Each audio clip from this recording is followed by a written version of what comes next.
24절 다 같이 우리 합독하도록 하겠습니다. 다 같이 합독하겠습니다. 아버지께 참되게 예배하는 자들은 영과 진리로 예배할 때가 오나니 곧 이때라. 아버지께서는 자기에게 이렇게 예배하는 자들을 찾으시니라. 하나님은 영이시니 예배하는 자가 영과 진리로 예배할지. 우리 24절 다시 한번 읽을까요? 하나님은 영이시니 예배하는 자가 영과 진리로 예배할지니라. 아멘. 예, 앉아주시기 바랍니다. 우리 한번 좌우로 한번 인사할까요? 하나님께 참된 예배를 드리세요. 한번 인사합시다. 우리 또 앞뒤로요. 하나님이 당신을 찾으십니다.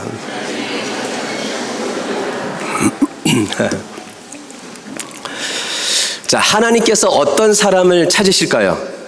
오늘 이 자리에서 예배 드리시는 보니까 참 얼굴도 너무 잘생기신 분 너무나 많고요. 다 아름다우시고 또 직분도 다 하나님께 주셨어요. 저는 목회자로, 어떤 분은 권사님으로, 안수 집사님으로, 집사님으로, 성도로 하나님께서 그렇게 직분도 주셨고, 또 이 중에는 또 돈도 남부럽지 않게 많은 분들도 계실 겁니다. 또 나에게는 이런 능력이 있다고 자랑하실 분도 아마 있겠죠. 그런데 오늘 본문을 통해서 하나님께서는 짧은 두 구절에서 어떤 사람을 하나님께서 찾으시는가 예수님께서 우리에게 가르쳐 주십니다. 오늘 배경은 이렇습니다. 예수님께서 예루살렘에서 이제 갈릴리로 가시기 위해서 사마리아를 이제 통과하게 됩니다. 이 사마리아를 통과하면서 그 야곱의 우물 강가에서 이제 물을 길러온 한 여인을 만납니다. 그리고 예수님께서 이렇게 말씀하죠. 나에게 좀 물을 달라고 이렇게 요구하는 거예요. 그러면서 이제 이 예수님과의 한 여인과의 대화가 시작됩니다. 또 예수님께서 이야기 중에 이렇게 말합니다.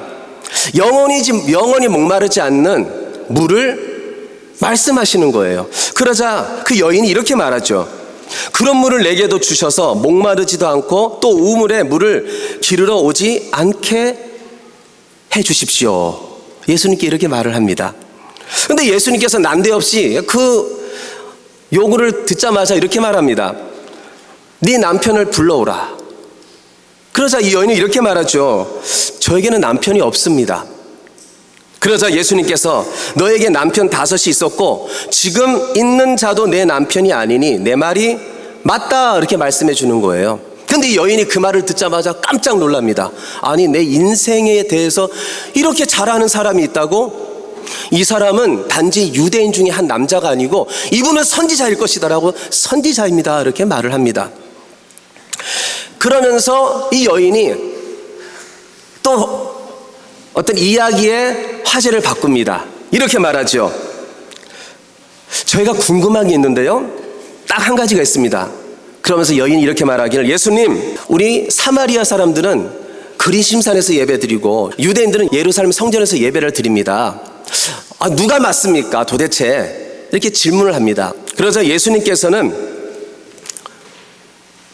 하나님께 참으로 예배드릴 때가 온다 이렇게 말씀하시면서 오늘 어떤 자를 하나님께서 찾으시느냐, 오늘 23절로 24절에 말씀해 주는 내용입니다. 그래서 이 두 구절을 통해서 우리가 오늘 도대체 어떻게 예배 드려야 우리 하나님께서 찾으시는 예배인가, 그리고 하나님께서 받으시는 예배인가 우리 한번 생각해 보고요. 또한 나는 정말 하나님께서 받으시는 예배를 드리고 있는가 우리가 한번 생각했으면 좋겠습니다. 그리고 우리를 한번 살펴봤으면 좋겠습니다. 첫째로 예수님께서 이렇게 말씀합니다. 오직 하나님 아버지께 예배 드리는 자를 찾으신다 이렇게 말씀을 합니다. 23절이죠. 아버지께 참으로 예배 드리는 자를 이렇게 말하면서 특별히 예배는 누가 받으시느냐, 하나님 아버지께서 예배를 받으신다 이렇게 말씀하시는 거예요. 그럼 예수님은 이 하나님을 어떤 분을 우리에게 소개하냐면요, 특별히 우리가 믿는 하나님은 어떤 분입니까? 창조주이십니다. 이 세상뿐만 아니라 우주 만사를, 그리고 우리를 만드신 창조의 하나님이십니다. 하나님께서 우리를 믿게 하시고 구원받게 한 것은, 그리고 이 자리에 모이게 한 것은 우리를 통해서 예배 받으시기 위해서 우리를 이 자리에 있게 한 줄 우리는 믿습니다. 그래서 이사야 43장 21절에 이렇게 말씀을 합니다.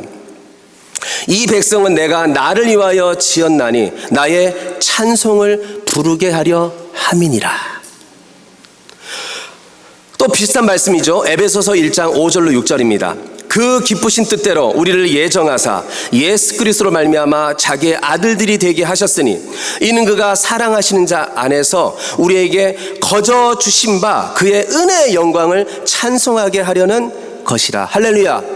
우리를 만드신 것도, 우리를 예수 믿게 한 것도, 우리를 구원하여서 하나님의 자녀 삼으신 것, 이 자리에 성령께서 우리를 인도하셔서 이 자리에 예배자로 서게 한 것은, 있게 한 것은 다 하나님께서 우리를 통하여 영광 받기를 원하시기 때문에 그렇게 하셨다라는 것입니다. 그래서 이사야 43장 21절을 보세요. 이 백성은, 왜 이스라엘 백성을 그렇게 구원하셨습니까? 모세를 보내서 10가지 재앙을 통해서 그 장자가 죽자 바로가 너무너무나 그 놀라움에 이스라엘 백성을 보내주게 되고, 하나님은 홍해를 가르시고, 또한 그 광야길에 구름 기둥 불 기둥으로 인도하시고, 하나님께서는 또한 요단강을 가르시고 가나안 땅까지 인도하시는, 왜입니까? 하나님 백성 삼으시려고, 그래서 하나님께서 영광 받으시려고 그렇게 한 줄 믿습니다. 우리를 왜 예수님 믿게 했습니까? 한 가지예요. 우리는 지금 예수 안 믿으면 당장 죽으면 지옥 갈 그런 죄 가운데 있을 수밖에 없는데, 우리를 예수 믿게 한 것, 하나님 백성 삼으신 것은 하나님 앞에 영광 돌리게 하려고, 찬송이 되게 하려고 이렇게 부른 줄 믿습니다. 근데 우리 하나님 아버지는 오늘 특별히 이렇게 말씀합니다. 23절에 아버지께서 자기에게 이렇게 예배하는 자들을 찾으시느니라. 그럼 어느 정도로 찾으실까요? 이 찾으시니라, 이 말은요, 집요하게 찾는다, 이런 의미를 담고 있습니다. 그 군대 가면은 특별히 수색부대가 있습니다. 이 수색부대는요, 적이 넘어오지 않았을까 아주 샅샅이 점검을 하고 또 찾고 또 찾습니다. 그러니까 우리 하나님은요, 집요하게 열심을 다해서 누구를 찾느냐? 예배자를 찾는다는 거예요. 나에게 정말로 예배하는 자, 나에게 정말 집중하는 자. 오늘 어떻게 예배 나오셨습니까?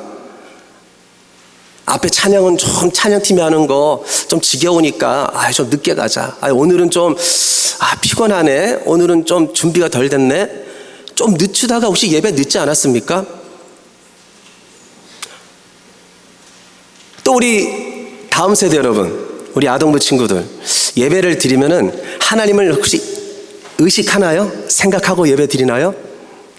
어떤 친구는요, 질문하면 안 돼, 떠들면 안 돼, 장난치면 안 돼, 이야기하면 안 돼. 끝까지 이야기하고요, 끝까지 장난치고요, 끝까지 예배를 아주 혼란스럽게 만들어요. 회개해야 되는 거예요. 왜? 하나님은 집중해서 예배자를 찾는다는 거예요. 나에게 참된 예배, 너가 믿는 네가 믿는 하나님 정말 믿느냐? 우리는 예배를 통해서 우리 자신이 드러날 수가 있어요.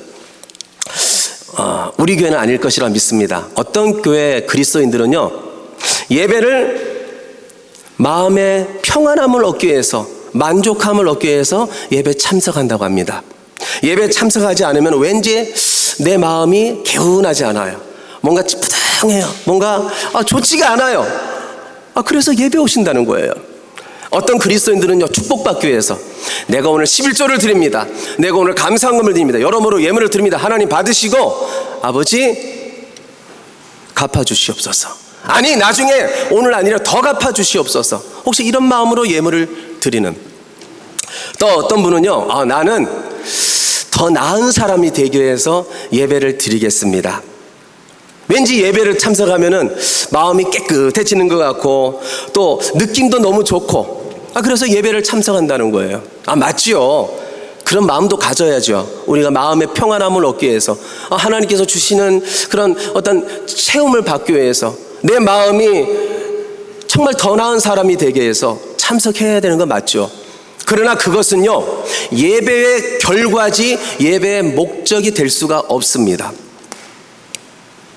또 한 가지 예를 들겠습니다. 우리 캐나다에는 없을 줄 믿습니다. 많은 그리스도인들이 입맛에 맞는 예배를 찾고 있고요, 원한다고 합니다. 그 입맛은요, 이런 거예요. 좀 좋지 않은 겁니다. 정통적인 예배는 딱딱하고 지루하기 때문에 정말 나는 그런 예배 싫어. 그래서 어느 한국의 어떤 기간에는 열린 예배라고 붐이 일어났죠. 그러면서 이러는 거예요. 목사님 말씀은 너무 길어. 목사님 말씀은 짧을수록 좋아. 그래서 서서히 목사님 말씀을 지루합니다. 너무 딱딱합니다. 좀 긴 것은 1시간 안 돼요. 그러면서 이 목사님 말씀을 짧게 하면서 어떻게 말하냐면요, 예배는 분위기가 좋아야 되고 멜로디도 좋아야 되기 때문에 세상적인 어떤 그 좋은 멜로디를 가져오면서 그 목사님 설교의 모든 상단수를 줄이면서 감동을 주는 영화라든가 드라마라든가 이런 것으로 채워버리는 거예요. 그러면서 그런 예배는요, 환호성을 지릅니다. 이야, 기다렸던 예배다. 그리고 그런 예배를 반기면서 많은 사람들이 모인다고 합니다. 제가 한 부분이에요. 왜 그런 예를 들어줄까요? 바로 우리는요, 하나님을 위한 예배가 아니고 나의 유익을 위한 어떤 수단으로 예배를 찾고 있고 그렇게 원한다는 것입니다. 그러나 여러분, 불꽃 같은 눈으로 우리 하나님은 영이시지만, 안 보이시지만 우리와 함께하는 줄 믿습니다. 예배는 준비한 대로, 때로는 성령께서요, 우리가 하나님께서 원하지 않는데 좀 시간이 길어질 수도 있고요, 내 마음에 안 들 수도 있어요. 그러나 하나님께서는 예배를 받으시기를 원합니다. 그러니까 우리의 유익을 위해서가 아니고 내 마음의 원함이 아니고 우리는 이 자리에 와서 하나님께 집중해야 되는 거예요. 하나님께서 나의 예배를 바라보시고 나를 지금 기뻐 받으신다. 그래서 우리의 시선이 사람을 바라보지 마시고요, 어떤 환경을 바라보지 마시고 하나님께만 집중할 수 있는, 하나님이 찾는 그런 예배자가 되시기를 예수님으로 축복합니다. 둘째로는요, 성령의 임재 속에 예배 드리는 자를 우리 하나님이 찾으십니다. 23절의 상반절입니다. 아버지께 참으로 예배하는 자들은 영과 진리로 예배할 때가 오나니. 영과 진리로 예배할 때가 온다는 거예요. 그러니까 특별히 오늘 영이 무엇일까 우리 한번 생각해 보고자 합니다. 영과 진리로, 영과 진리로. 영은요, 헬라어로 찾아보니까 푸뉴마입니다. 푸뉴마. 그 뜻은요, 의미는 호흡, 성령, 영, 이런 의미를 담고 있습니다. 그러니까 영으로 예배한다는 것은요, 오늘 여러분 이 자리에 성령께서 여러분 가운데 함께하는 줄 믿으시기를 바랍니다. 성령 받은 자, 성령 임재 가운데 있는 그들의 예배를 우리 하나님께서 받으시기를 원한다는 거예요. 그럼 도대체 이 성령께서는 어떤 일을 하실까요? 요한복음 14장 26절에 이렇게 말씀합니다. 보혜사 곧 아버지께서 내 이름으로 보내실 성령 그가 너에게 모든 것을 가르치시고 내가 너에게 말한 모든 것을 생각나게 하시리라. 뭐 한다고요? 가르치고 생각나게 하고요. 또 요한복음 16장 13절 상반절에는요, 진리의 성령이 오시면 그가 너에게 모든 것을 진리 가운데로 인도할 것이다. 그러니까 성령님은요, 우리를 예배드리는 가운데 무엇이 잘못됐는지, 무엇이 옳은지 말씀을 통해서 우리를 가르치시고 또한 깨우치시고 우리를 생각나게 하신다라는 거예요. 그래서 성령님 임하면 어떤 역사가 일어나는 줄 아십니까? 나도 모르게 예수님을 나의 구주로 고백할 수밖에 없습니다. 지금 예수님 믿으십니까? 성령님이 함께하는 줄 믿습니다. 성령님이 함께하는 그 사람이 하나님께 예배를 드릴 수 있다는 거예요. 이 가운데 악한 마귀 사탄,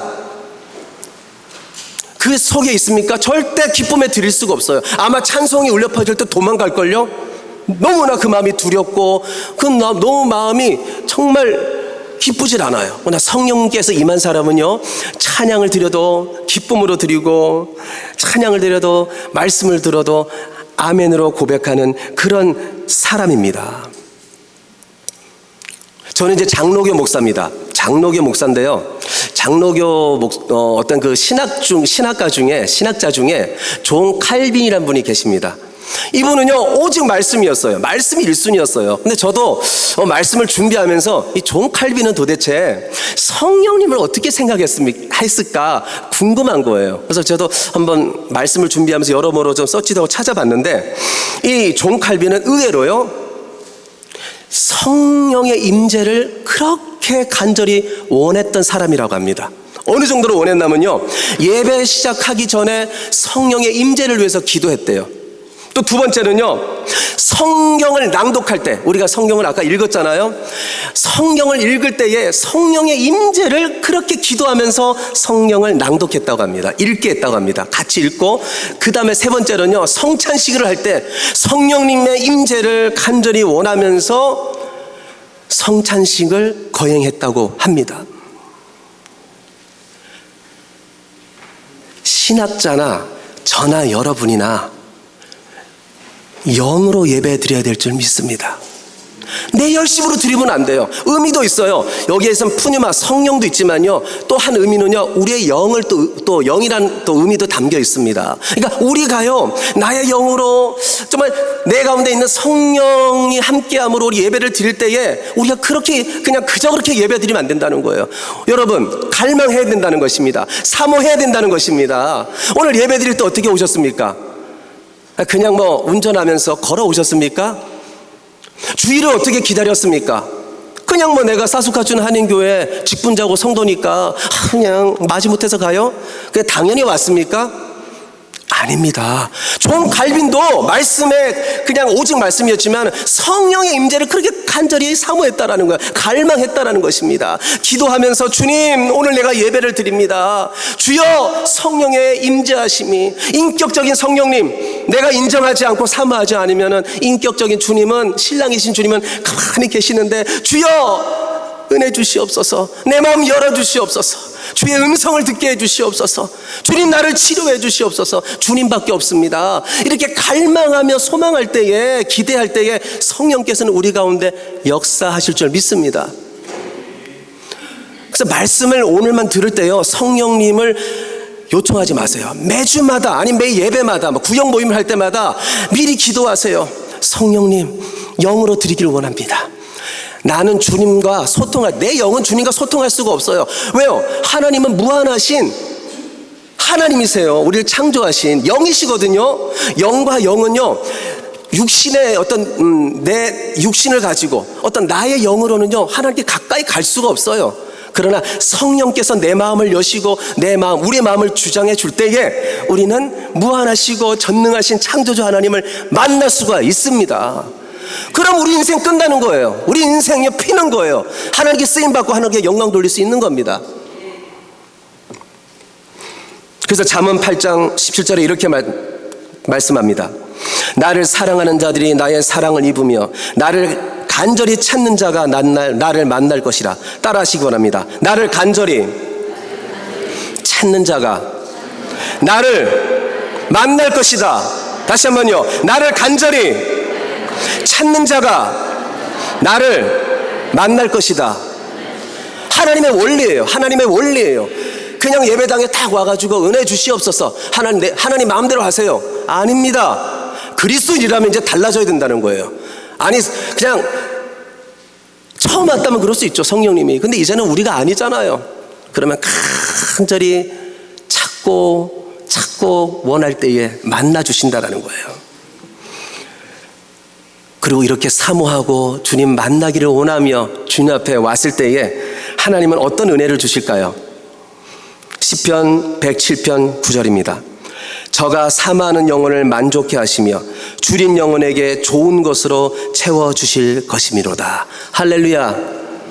사모할 때에 그 영혼에게 만족함을 주시고요, 또한 우리가 심령이 나는 줄였습니다. 나는 목마릅니다. 나는 가난합니다. 주님 구할 때에 하나님이 채워주신다라는 거예요.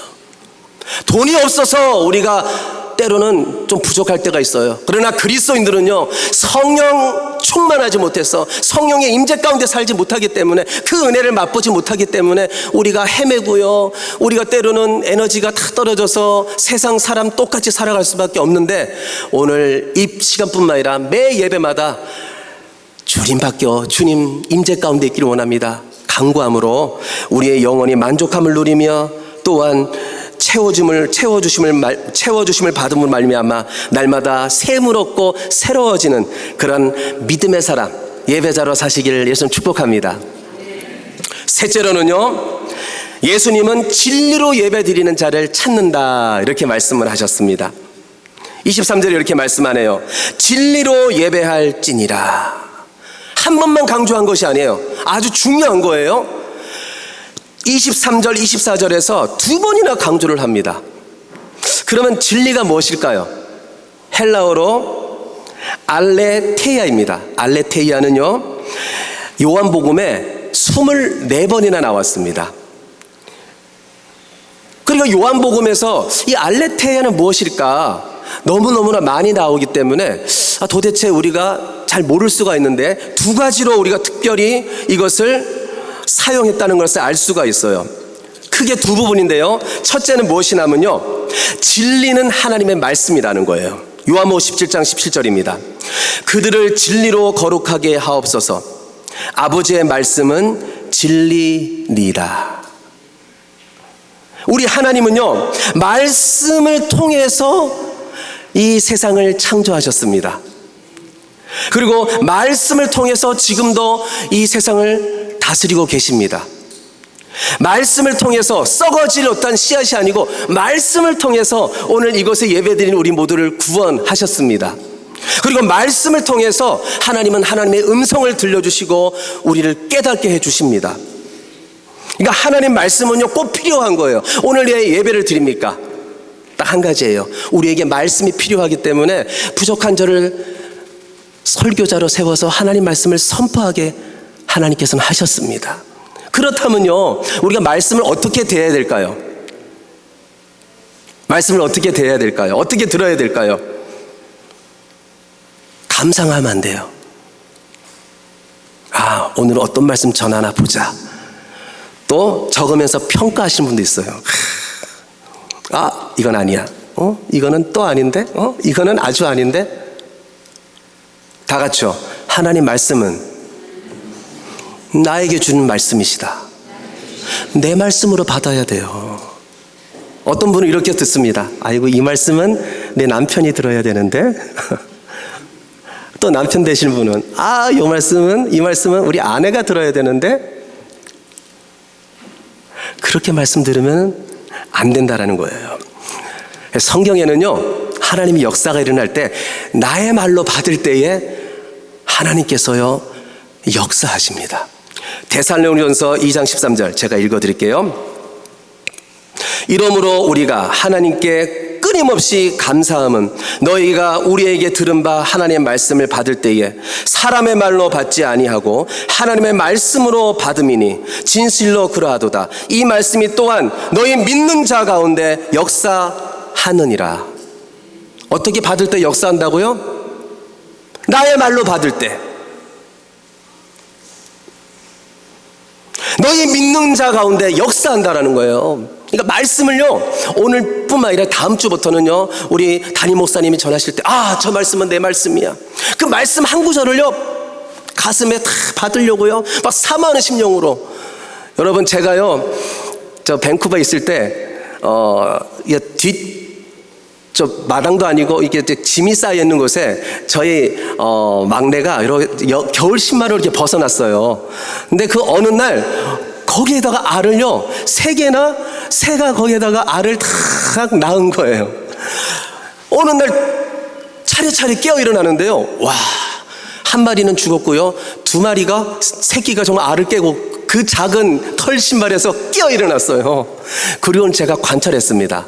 우리 아마 가족 다 봤을 거예요. 어떻게 지내나 보니까요, 엄마 새가 어느 날은 이렇게 있다가 엄마 새가 안 보이는 거예요.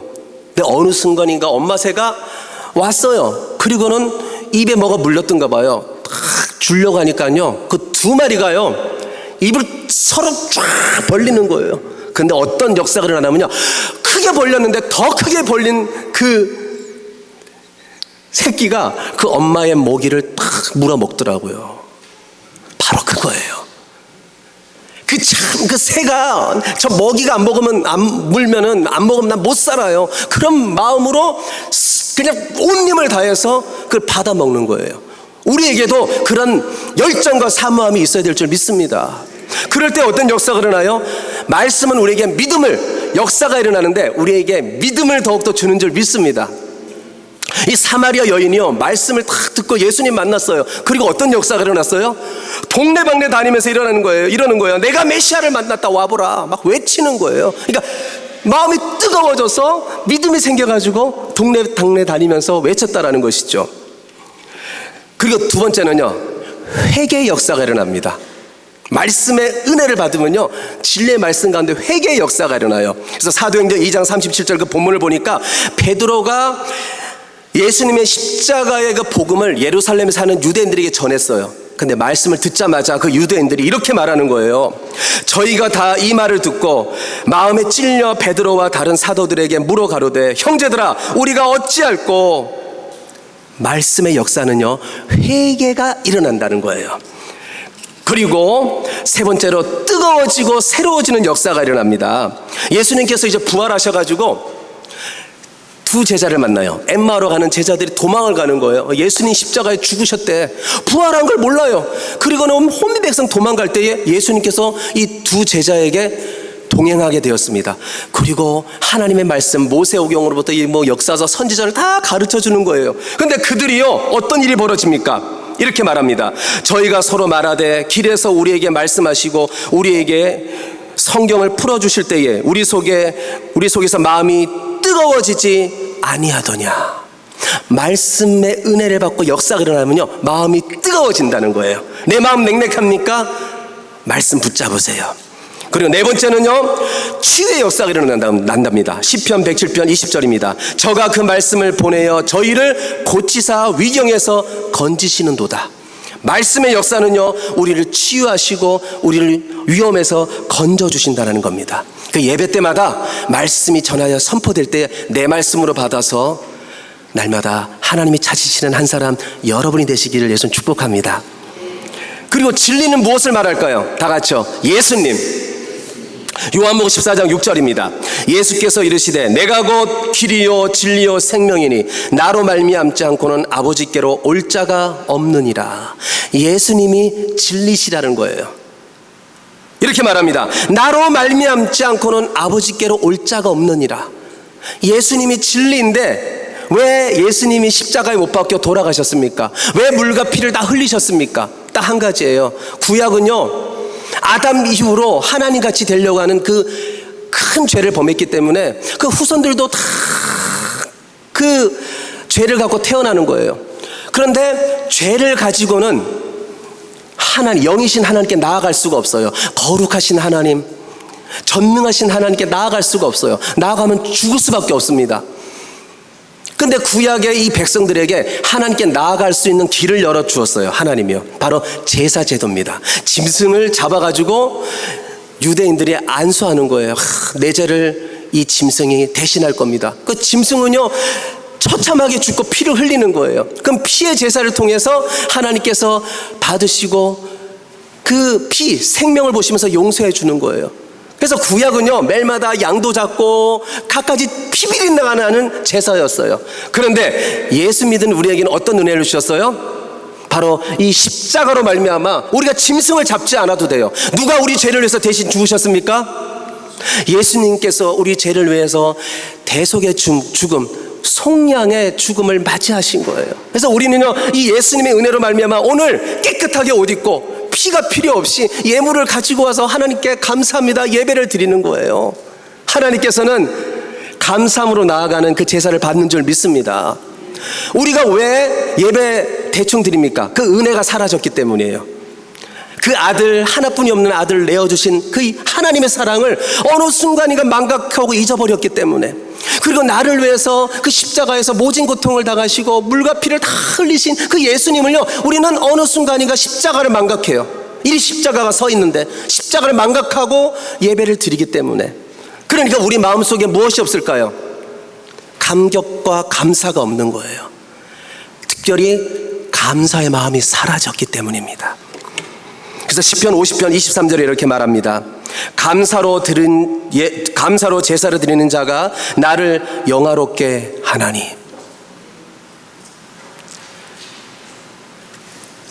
하나님의 그 사랑, 예수님의 십자가 사랑, 그리고 나와 함께 천국까지 인도하실 그 성령님의 함께 하시는 그 사랑을 우리가 묵상하면서 항상 생각하면서, 주님 오늘 또 찬양을 받아 주시옵소서. 근데 찬양을 드리는데 그냥 드리면 안 돼요. 근데 오늘 우리 사스카춘 한인교회 우리 믿음의 가족들 율동하면서 같이 찬양하는 모습이 너무 아름답더라고요.